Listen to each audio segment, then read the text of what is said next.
দুনিয়ার সবথেকে সহজ পিঠে হলো সরু চাকলি পিঠে। এই পিঠেগুলি খেতে যতটা মজার আর তৈরি করতে তো ভীষণই সহজ। খুবই নরম তুলতুলে হয় এই পিঠেগুলি। রাধে কৃষ্ণ বন্ধুরা, আমি টুলটুল আর এই টুলটুলের রান্নাঘরে আপনাদের সবাইকে স্বাগত।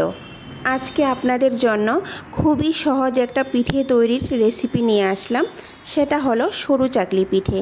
আমি খুবই সহজভাবে এই পিঠেটা তৈরি করে দেখাবো।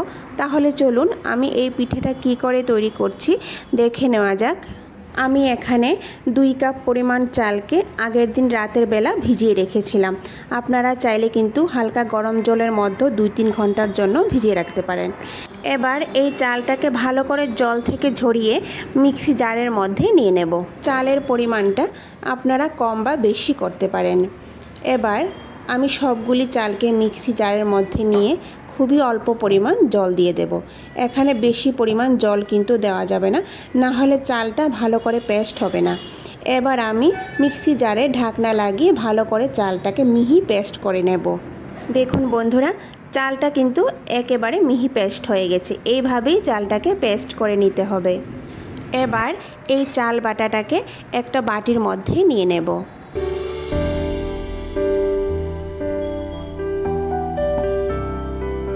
এবার আমি এই চাল বাটাটার মধ্যে জল দিয়ে দেব।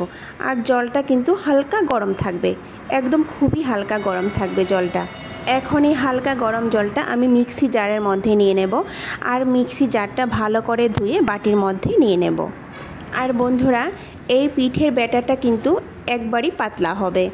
আপনারা দেখে বুঝতে পারবেন যে কতটা পাতলা হয়েছে। এবার আমি কিছু পরিমাণ লবণ দিয়ে দেব। লবণটা দিয়ে একটা চামচের সাহায্যে ভালো করে ব্যাটারটাকে মিশিয়ে নেব। এবার আমি আপনাদেরকে দেখাচ্ছি যে এই ব্যাটারটা কতটা পাতলা হয়েছে। আপনারা নিশ্চয়ই দেখে বুঝতে পারছেন যে এই ব্যাটারটা কতটা পাতলা হয়েছে। ব্যাটার যদি একটু ঘন হয়ে যায় তাহলে কিন্তু পিঠেগুলি ভালো হবে না। দেখুন বন্ধুরা, চামচের পিছনে কিন্তু খুবই পাতলা একটা লেয়ার পড়েছে। আপনারা নিশ্চয়ই দেখেই বুঝতে পারছেন যে ব্যাটারটা কতটা পাতলা হয়েছে। ব্যাটার আমার এখানে তৈরি হয়ে গেছে। এবার পিঠে তৈরির পালা। আমি যে প্যানটার মধ্যে পিঠে তৈরি করব সেই প্যানটাকে আমি ভালো করে গরম করে নেব। তারপর খুবই অল্প পরিমাণ তেল দিয়ে দেব।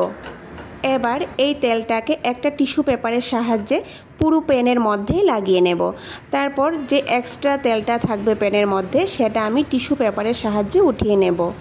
আর পিঠে তৈরির সময় চুলার আঁচটা কিন্তু মিডিয়াম আর হাইয়ের মাঝামাঝিতে থাকবে।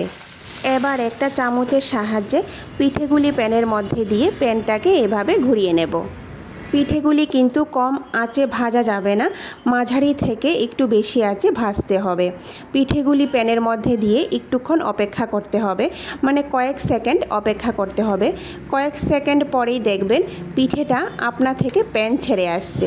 তারপর একটা চামচের সাহায্যে এইভাবে ভাঁজ করে উঠিয়ে নেব। আর প্যানের মধ্যে কিন্তু তেল একবারই দিতে হবে, বারবার তেল লাগাতে হবে না।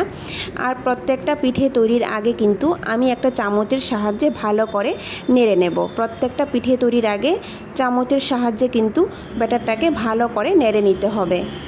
তো বন্ধুরা, তৈরি হয়ে গেল আমাদের সরু চাকলি পিঠে। কেমন হয়েছে ভিডিওটা কমেন্ট করে নিশ্চয়ই জানাবেন। ভিডিওটি সম্পূর্ণ দেখার অনুরোধ রইল। আর ভিডিওটি যদি ভালো লেগে থাকে তাহলে সবার শেষে লাইক, শেয়ার আর সাবস্ক্রাইব করে দেবেন। নমস্কার, আজকে এই পর্যন্তই। কথা হবে আবারও পরের ভিডিওতে।